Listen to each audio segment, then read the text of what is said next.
rabbil alamin. Wassalatu wassalamu ala asyrofil anbiya wal mursalin wa ala alihi washabbihi rasulillahi ajmain. Pertama-tama marilah kita panjatkan puji syukur kehadirat Allah Subhanahu wa taala yang mana Ia telah memberikan kita nikmat kesehatan sehingga kita dapat melaksanakan presentasi pada kali ini. Salawat beserta salam tak lupa pula kita haturkan kepada Nabi besar kita Muhammad sallallahu alaihi wasallam dengan mengucap Allahumma shalli ala sayyidina Muhammad wa ala ali sayyidina Muhammad. Yang terhormat dosen pengampu mata kuliah pengantar IPS yaitu Dr. Ahmad Ebum, dan saya sayangi teman-teman seperjuangan. Baiklah, dengan tidak memanjangkan kata-kata mukadimah, langsung saja kita mulai presentasi kali ini. Kepada pemateri pertama dipersilakan.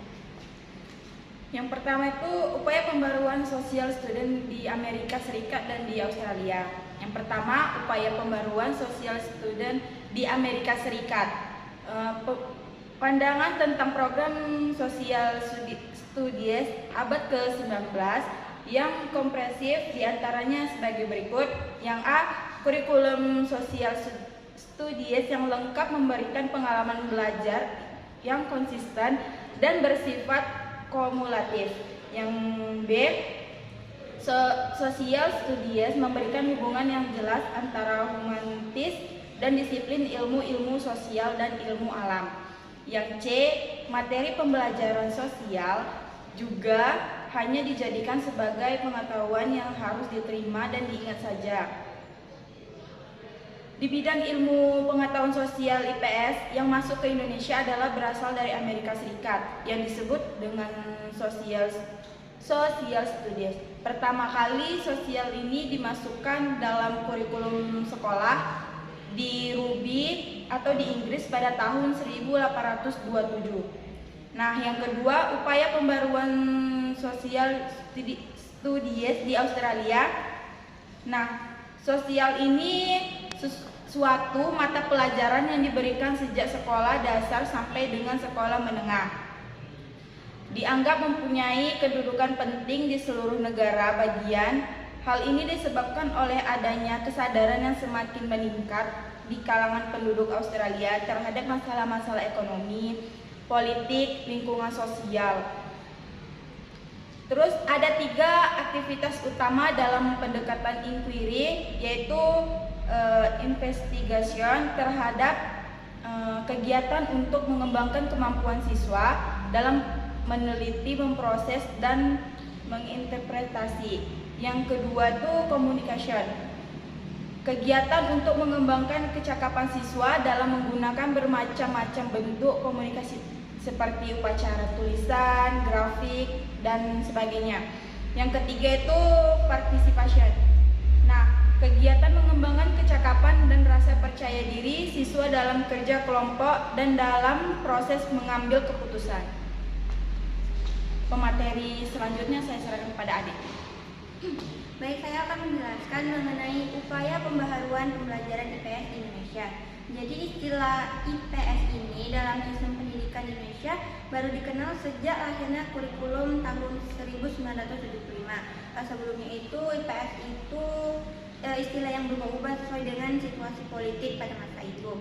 Misalnya ada kurikulum 1964, kemudian pada tahun 1968 terjadi perubahan pengelompokan mata pelajaran seperti adanya jiwa Pancasila, pembinaan pengetahuan dasar, dan pembinaan kecakapan khusus. Kemudian pada tahun 1975 3 jenis pendidikan itu lagi dikembangkan, yaitu pendidikan umum, pendidikan akademis, dan pendidikan keahlian khusus. Kemudian ditinjau dari segi pendekatan, yaitu metodologi pembelajaran, kurikulum IPS tahun 1975 dan 1984 ini menggunakan pendekatan integratif dan struktural untuk IPS SMP dan SD. Baik, adanya pemisahan bahan kajian pokok ini menimbulkan pemisahan tujuan yang ingin dicapai. Jadi memasuki abad 21 yang ditandai oleh perubahan mendasar dalam segala aspek kehidupan, khususnya perubahan dalam bidang politik, hukum, dan kondisi ekonomi, menimbulkan perubahan yang sangat signifikan dalam sistem pendidikan Indonesia. Jadi pada tahun 2003 itu ada tentang sistem pendidikan secara nasional. Kepada materi selanjutnya dipersilakan.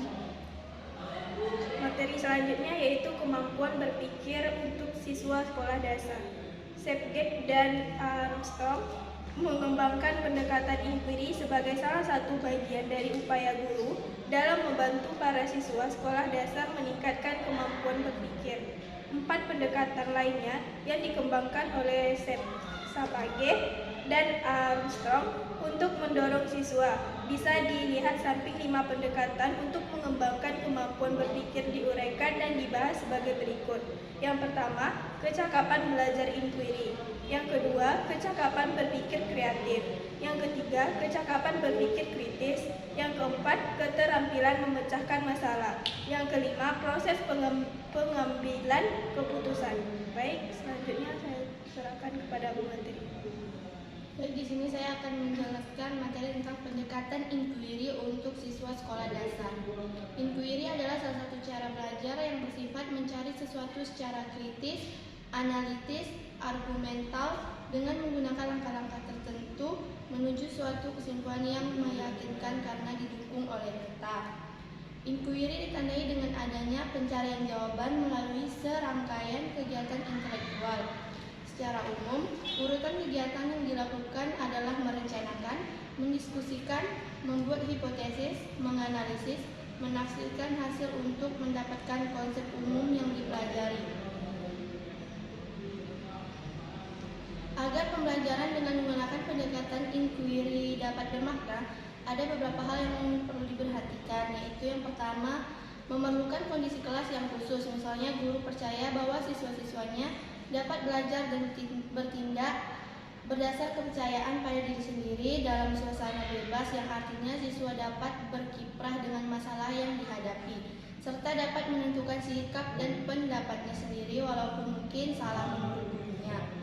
Selanjutnya, memerlukan motivasi tinggi. Siswa memerlukan tantangan yang memerlukan pemikiran, menimbulkan keinginan untuk tahu. Perlu diadakannya studi trip untuk memperoleh informasi dan pengalaman. Selain itu, harus disediakan bacaan yang menarik, serta sumber yang cukup luas yang mewakili berbagai pandangan dan pendapat. Dan yang terakhir, pendekatan inquiry tidak berdiri sendiri, tetapi keberhasilan pelaksanaannya dibantu oleh metode lain, misalnya role playing, simulasi, dan studi kasus. Baiklah, saya kembalikan kepada moderator. Baiklah, selesai sudah presentasi kita pada kali ini. Jadi dapat disimpulkan kalau social studies itu masuk ke dalam kurikulum sekolah di negara bagian Wisconsin pada tahun 1892. Nah, setelah dilakukan penelitian, maka pada awal abad 20, sebuah komisioner nasional dari The National Education Association memberikan rekomendasi tentang perlunya social studies dimasukkan ke dalam kurikulum semua sekolah dasar dan sekolah menengah Amerika Serikat. Nah, di Australia, social studies ini sebagai salah satu mata pelajaran yang diberikan sejak sekolah dasar sampai dengan sekolah menengah atau P10 dianggap sebagai mata pelajaran yang mempunyai kedudukan penting di seluruh negara bagian.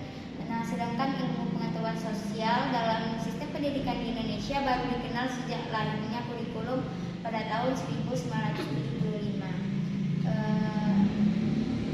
Yang terakhir, 4 pendekatan lainnya yang dikembangkan oleh Southgate dan Armstrong untuk mendorong siswa mengembangkan kemampuan berpikir dalam IPS ialah yang pertama, kemampuan berpikir kreatif, berpikir kritis, kemampuan memecahkan masalah, dan kemampuan mengambil keputusan.